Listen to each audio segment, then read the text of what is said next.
गुजरात के एक छोटे से गांव में गोपाल पटेल नाम का एक लड़का पैदा हुआ था। गोपाल का बचपन बेहद साधारण था, जहां उनके पिता का एक छोटा सा कपड़ों का दुकान उनकी आजीविका का साधन था। लेकिन गोपाल साधारण बच्चों जैसा नहीं था। जब उसके दोस्त मैदान में खेलते थे, गोपाल अपनी जिज्ञासा के साथ अपने पिता की दुकान पर बैठकर व्यापार की बारीकियों को सीखता था। वह ग्राहकों से कैसे बात करनी है, मोलभाव कैसे करना है और दुकान के खातों को कैसे संभालना है, यह सब उसने बचपन में ही समझ लिया था।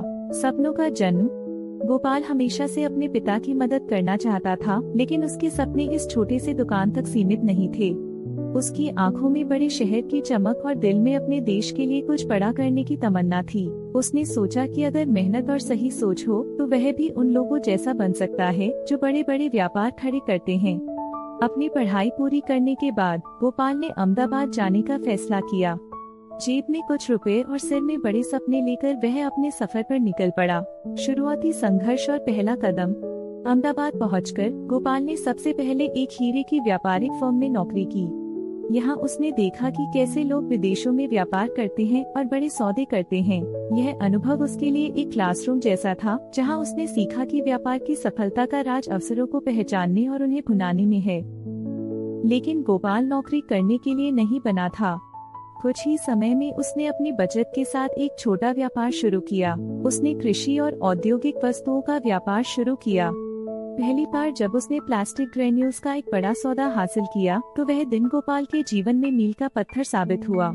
इस सौदे ने न केवल उसे मुनाफा दिया, बल्कि आत्मविश्वास भी कि वह खुद कुछ बड़ा कर सकता है। सपनों को पंख। गोपाल ने जल्द ही महसूस किया कि भारत के बुनियादी ढांचे और ऊर्जा क्षेत्र में अपार संभावनाएं हैं। उसने बंदरगाह विकास में कदम रखा। इस सोच के पीछे उसकी यह धारणा थी कि अगर भारत को दुनिया के साथ जोड़ना है तो लॉजिस्टिक्स को बेहतर बनाना होगा। पटेल पोर्ट्स का निर्माण गोपाल की इसी सोच का नतीजा था। यह बंदरगाह न केवल उसके व्यापार का केंद्र बना, बल्कि देश की अर्थव्यवस्था में भी क्रांति ले आया। इसके बाद गोपाल ने पीछे मुड़कर नहीं देखा। उसने बिजली उत्पादन और नवीकरणीय ऊर्जा के क्षेत्र में प्रवेश किया।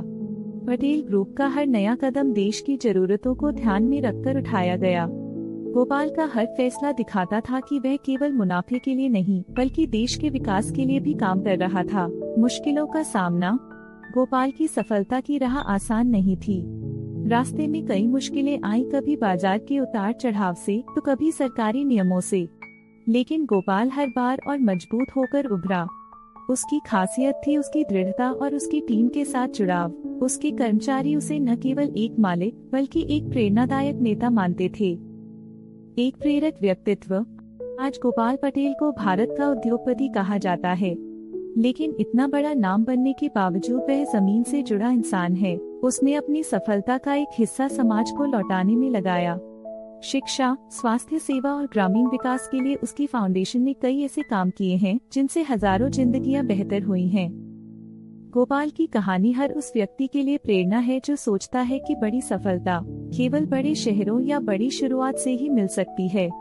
यह कहानी दिखाती है कि अगर आपके सपने बड़े हैं और आप मेहनत करने को तैयार हैं, तो कोई भी बाधा आपको रोक नहीं सकती। यह कहानी गौतम अडानी के जीवन से प्रेरित है, जो एक छोटे से कस्बे से निकलकर भारत के सबसे बड़े उद्योगपतियों में से एक बने। उनकी यात्रा मेहनत, दूरदृष्टि और समाज के प्रति उनकी जिम्मेदारी का उदाहरण है।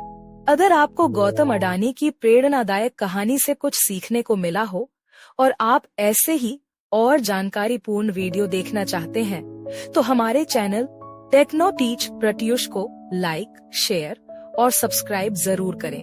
आपके समर्थन से हमें और बेहतर सामग्री लाने की प्रेरणा मिलती है। धन्यवाद।